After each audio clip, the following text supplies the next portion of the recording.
Assalamualaikum warahmatullahi wabarakatuh. Perkenalkan, saya Fakih Zulfikar, mahasiswa Magister Teknologi Informasi UGM, dengan pembimbing pertama, Profesor Selo, dan pembimbing kedua, Dr. Wing Wahyu Winarno. Dalam kesempatan ini, akan memaparkan tesis saya yang berjudul Analisis Pengaruh Kapabilitas Enterprise Arsitektur terhadap Transformasi Digital di Kementerian Keuangan. Paparan ini terdiri atas 5 bagian, mulai dari pendahuluan sampai dengan kesimpulan dan saran. Kita mulai untuk bagian pendahuluan. Kementerian Keuangan atau biasa disingkat Kemenq merupakan salah satu instansi pemerintahan di Indonesia yang pertama kali mengawali transformasi atau reformasi birokrasi. Perjalanan reformasi di Kementerian Keuangan dibagi menjadi 5 periode. Periode pertama dimulai pada tahun 2002 yang ditandai dengan reformasi regulasi mengenai pengelolaan keuangan negara agar lebih akuntabel, transparan, dan tepat sasaran. Saat ini, transformasi Kemenq telah memasuki periode kelima dengan tagline transformasi digital. Pada periode kelima ini, Enterprise Arsitektur atau EA digunakan untuk mendukung transformasi digital. Sedangkan perjalanan EA Kementerian Keuangan dimulai sejak tahun 2016, di mana hal tersebut di-trigger oleh rekomendasi yang tertulis pada Cetak Biru Reformasi Birokrasi dan Transformasi Kelembagaan yang menjadi output utama pada periode ketiga. Rekomendasi tersebut menyebutkan agar Kemenq mengimplementasikan arsitektur yang saat itu belum dikelola dan dikembangkan secara terpadu. Dan secara formal, EA Kemenq ditetapkan pada tahun 2018 melalui Keputusan Menteri Keuangan atau KMK nomor 452 tahun 2018 tentang Enterprise Arsitektur Kementerian Keuangan. Kemudian, konsep EA tersebut disempurnakan pada tahun 2021 melalui KMK nomor 512 tentang Enterprise Arsitektur Kementerian Keuangan. Pada KMK tersebut, didefinisikan kerja EA Kemenq yang lebih komprehensif dan implementatif. Berikutnya, permasalahan yang dirumuskan dalam penelitian ini antara lain, pertama, walaupun EA Kemenq sudah secara formal ada di Kemenq sejak tahun 2018, namun EA dinilai belum optimal pemanfaatannya. Kedua, transformasi digital secara formal telah menggunakan EA sebagai metodologinya sejak tahun 2019. Namun, hingga saat ini, pengelolaan inisiatif strategis transformasi digital Kemenq belum sepenuhnya menggunakan EA. Ketiga, tahun lalu telah dilakukan EA Capability Assessment oleh tim Governance Analyst EA. Hasilnya adalah masih terdapat sejumlah kapabilitas EA yang dinilai belum memadai.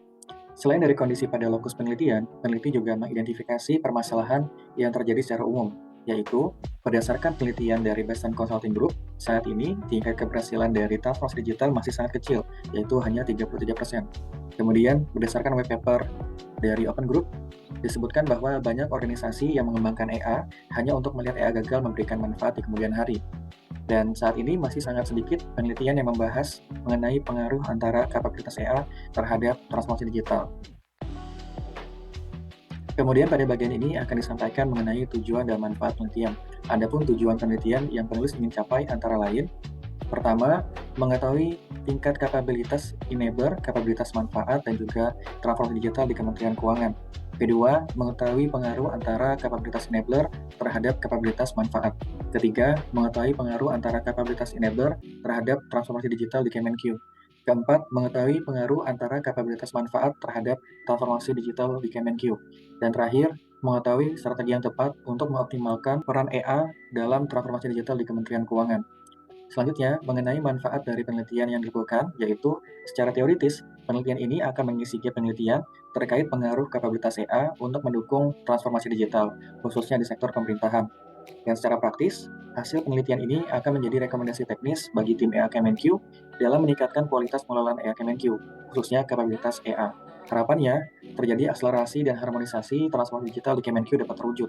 Selain itu, harapannya juga penelitian ini dapat menjadi rujukan bagi instansi pemerintahan dalam mengadopsi EA yang berfokus pada value creation. Selanjutnya akan disampaikan secara singkat mengenai landasan teori enterprise architecture. Terdapat sejumlah definisi. Saya coba mengutip dua definisi. Yang pertama adalah dari Dang et al. Yang mendefinisikan EA sebagai view yang komprehensif tentang tujuan bisnis, proses, sumber data, sistem informasi, teknologi, serta relasinya. Kemudian definisi dari Kementerian Keuangan yang tertulis pada KMK nomor 512 yang mendefinisikan EA sebagai metodologi strategis untuk mencapai tujuan organisasi Kemenq secara lebih efektif dan efisien, serta mendefinisikan, memetakan, menyelaraskan, dan mengintegrasikan domain bisnis, data, aplikasi, dan teknologi. Sejarah awal munculnya EA adalah ketika IBM merumuskan konsep Business System Planning pada tahun 1975. Sejarah awal munculnya EA adalah ketika IBM merumuskan konsep Business System Planning pada tahun 1975, di mana IBM mencoba untuk menyelaraskan bisnis dan IT dari organisasi tersebut. Saat ini, cukup banyak rekan kerja AI yang dapat digunakan atau diadaptasi oleh organisasi. Salah satu yang paling banyak digunakan adalah TOGAF, yang pada tahun 2022 telah dirilis TOGAF versi 10. Kemenq juga memahami bahwa penting untuk membuat rekan kerja EA yang menjadi pedoman pengelolaan EA di Kementerian Keuangan. Pada tahun 2021, Kemenq mengembangkan kerangka kerja yang mengadaptasi TOGAF. Kerangka kerja EA Kemenq terdiri atas 8 komponen, yang salah satu komponennya menjadi pembahasan dalam penelitian ini, yaitu kapabilitas EA Kemenq. Model kapabilitas yang disusun merupakan versi penyesuaian atau penyederhanaan dari World Class EA Capability yang dirilis oleh Open Group pada tahun 2010. Berikutnya adalah teori tentang transformasi digital. Salah satu definisi transformasi digital yang sederhana namun cukup komprehensif adalah definisi dari Daniel et al., yaitu perubahan bagaimana organisasi memanfaatkan teknologi untuk membangun model bisnis digital yang baru untuk membantu menciptakan dan memberikan nilai tambah bagi organisasi. Tujuan yang ingin dicapai Kemenq dalam transformasi digital antara lain perbaikan layanan yang berfokus pada masyarakat dan stakeholder, meningkatkan efisiensi proses bisnis dan operasional, meningkatkan kualitas layanan melalui digitalisasi, membangun data-driven organization untuk merumuskan kebijakan yang lebih efisien, mendorong budaya kerja yang kolaboratif dan terdigitalisasi, meningkatkan kolaborasi dengan kementerian dan lembaga lain.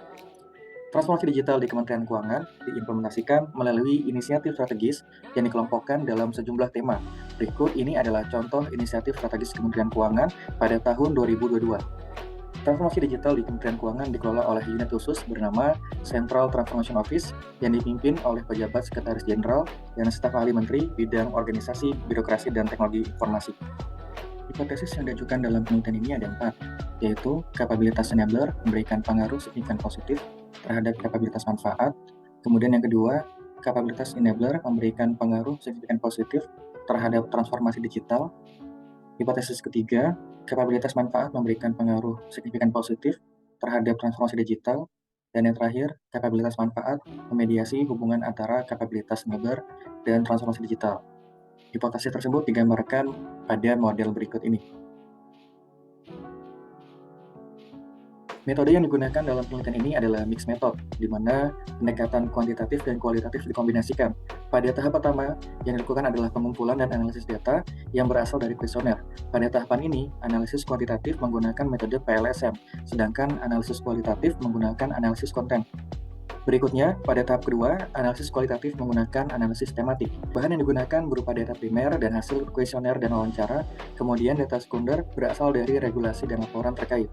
Alat yang digunakan antara lain Microsoft Form, Excel, dan Teams. Dan untuk mengolah data lebih lanjut menggunakan Smart PLS versi 3 dan NVivo versi 12. Pendekatan mixed method ini digunakan karena dapat memberikan insight yang lebih komprehensif dan saling melengkapi, sehingga mampu menjawab permasalahan dan tujuan yang diangkat pada penelitian ini.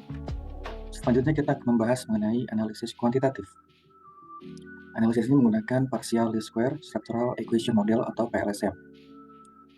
Berikut ini adalah profil responden analisis kuantitatif. Jumlah responden yang berpartisipasi ada 107 responden.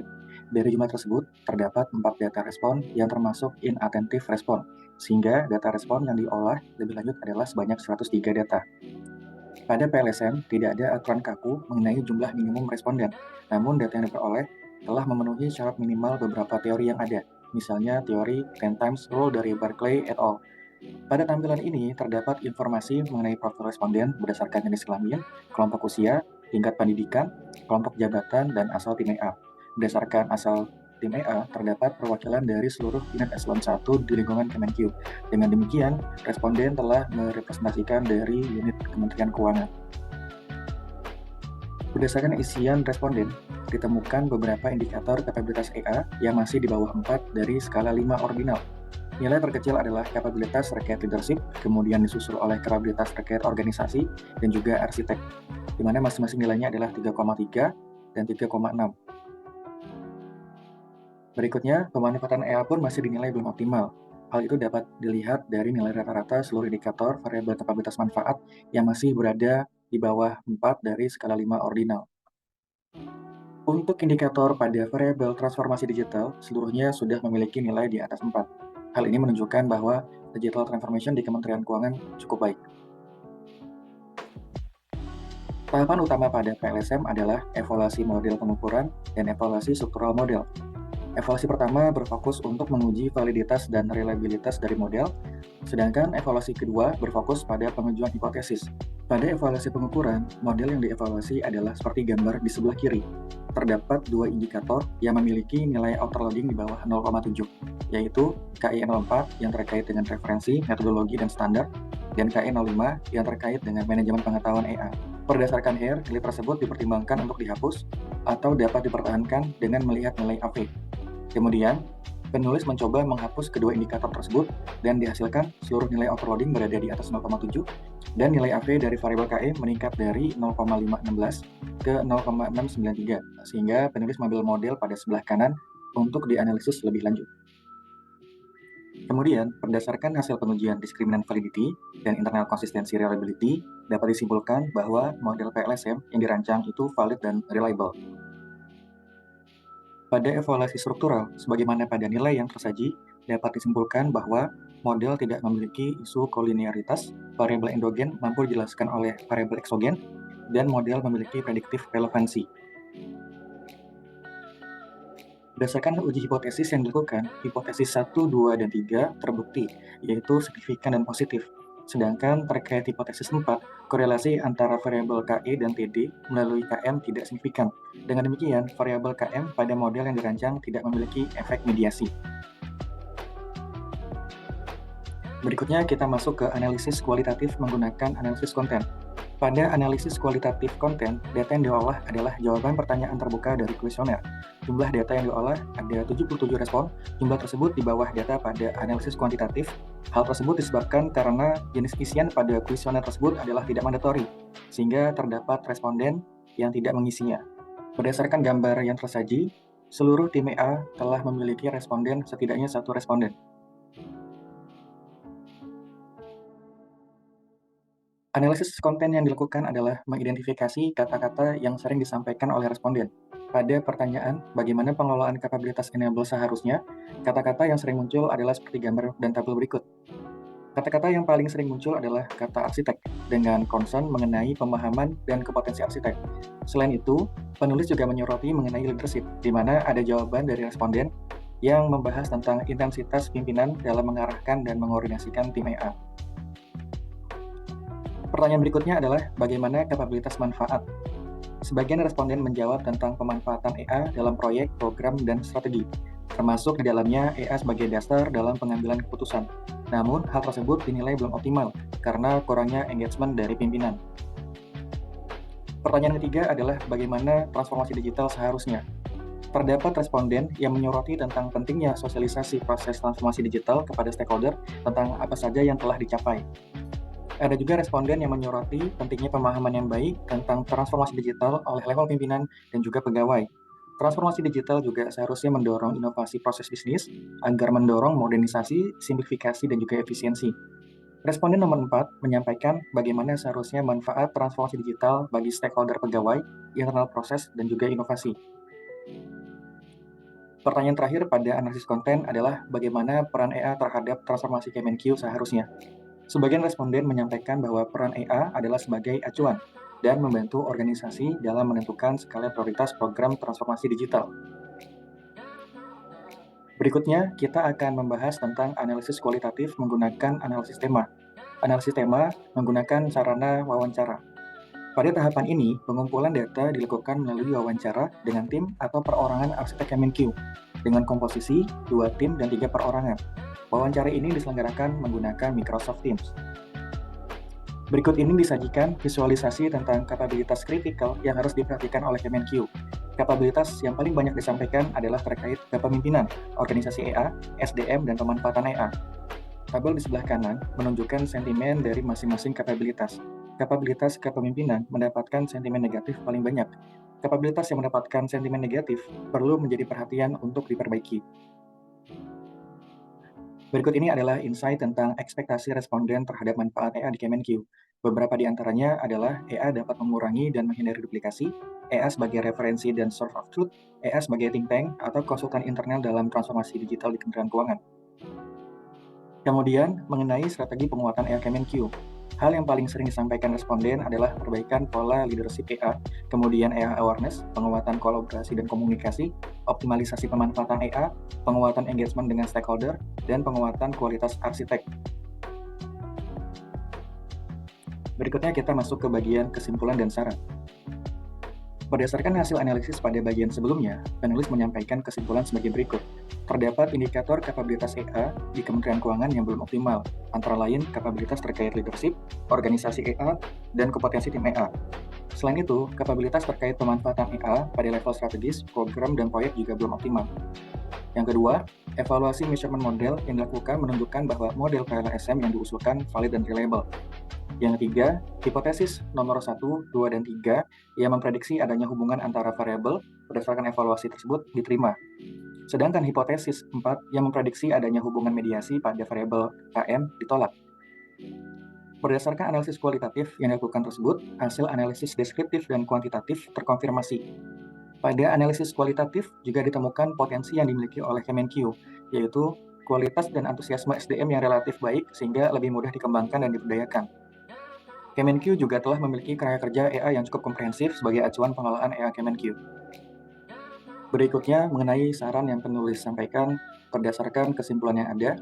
Yang pertama, Kemenq perlu memperkuat kapabilitas EA yang dinilai masih belum optimal, antara lain kapabilitas terkait leadership, organisasi EA, dan kompetensi arsitek.